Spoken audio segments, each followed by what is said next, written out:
baby in the end. So we want to detect specific microRNA signatures that predict susceptibility to common complications in pregnancy before the clinical outcome. So microRNA, or MERS, are small non-coding RNA molecules with a crucial role in gene expression. So MERS are produced by the placenta and secreted into the maternal serum, so they can be readily detected in blood. Common complications of pregnancy are associated with specific profile changes in MERS. For example, MER132 and 222 are downregulated prior to the clinical onset of gestational diabetes. Furthermore, we've got MER3233P, which is upregulated prior to the clinical diagnosis of ectopic pregnancy. And we've got MER367C, which is downregulated many weeks prior to the clinical onset of preeclampsia. We here at Miracle Conception want to look for deviations in typical pregnancy microRNA profiles that may indicate a mother's susceptibility to common pregnancy complications. By doing this, we are giving the mothers the earliest possible indication of the complications so that they've got a chance to modify their lifestyle to try to make their outcome of developing this disease less likely. For instance, if you take gestational diabetes, if the mother knows that she's going to be susceptible to this disease, she could therefore modify her diet to reduce the chance of actually developing it later on in pregnancy. Anyway, so we're here to offer you a unique sought-after service to occupy a niche corner of the market. It's a non-invasive technique which will coincide with the prenatal checks in normal pregnancy, so we'll be aiming for 12 and 24 weeks. We can see this diagnostic service becoming a routine check in all pregnancies as there's no current competition. We're that comfortable with our IP that we're already in early stage partnership discussions with Sequenom to reduce startup costs.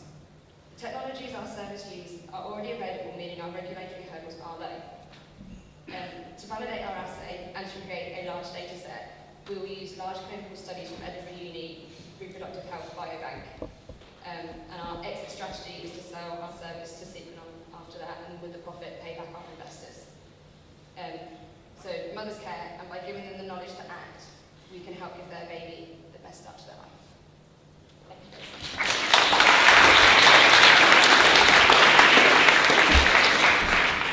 Questions from the delegates?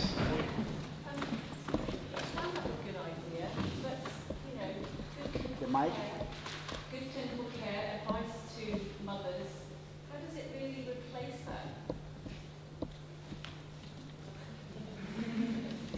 We're not aiming to replace clinical care as such, we're just aiming to give people who have a high susceptibility of developing a disease or a complication later on in pregnancy every opportunity to mitigate the onset of that disease, and even just to manage that disease, because some diseases are inevitable. If they may well develop them regardless of what you do, but if we know that they are more likely to, can manage them from an early stage to reduce the impacts of that disease on the mother and on the fetus, and hopefully enhance the chance of having a healthy pregnancy.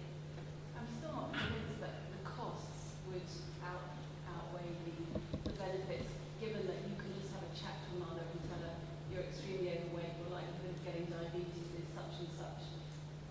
What is the cost of your test actually, roughly? So we've not really costed how much the actual test will cost. However, we do plan to limit the cost by hopefully using some of the services like Sequenom, and also the platforms that we plan to use are already existing, and we'll be able to run more than one patient on one platform at one time. So that will reduce the costs. And as to concerns about what the extent mothers will go to find out if they possibly are more at risk, some things like being overweight, yes, that's going to predispose you to certain healthcare issues, but some don't have any defining factors that we can actually observe. So things like this test, if a mother's willing to pay £100 for a 3D scan, surely for the health of their baby, they'd be willing to pay money to find out if there's anything else they could possibly do to make their pregnancy go as smooth as possible for her and their baby. Just wondering what you think the scope for generating intellectual property will be with this test?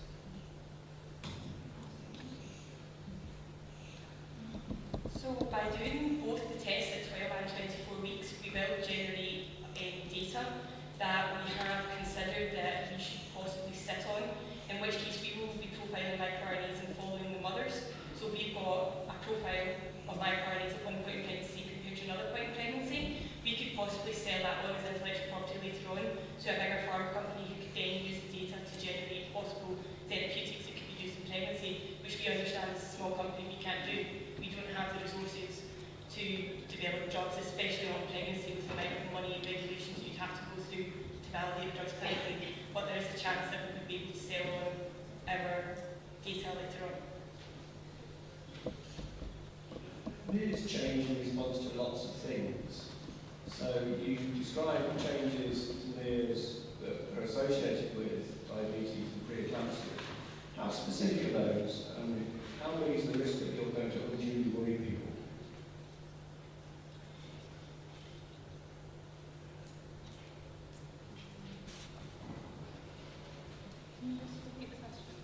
So essentially, how do you know, how specific will your test be? See it drop in a mere, how confident can you be that that's really going to be preeclampsia or diabetes, but it's not a drop, it's associated with something else, and therefore you would worry more that they're going to have preeclampsia? So part of that, yes, is setting up the large data set at the beginning and using like a large data set with lots of samples to create essentially kind of a baseline.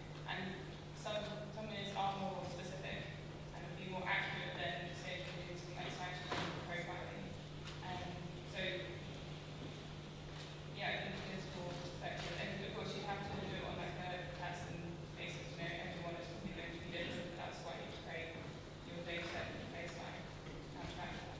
So one regulatory hurdle would be having a very, very robust baseline that we are sure that we are not going to cause undue stress to mothers when it's not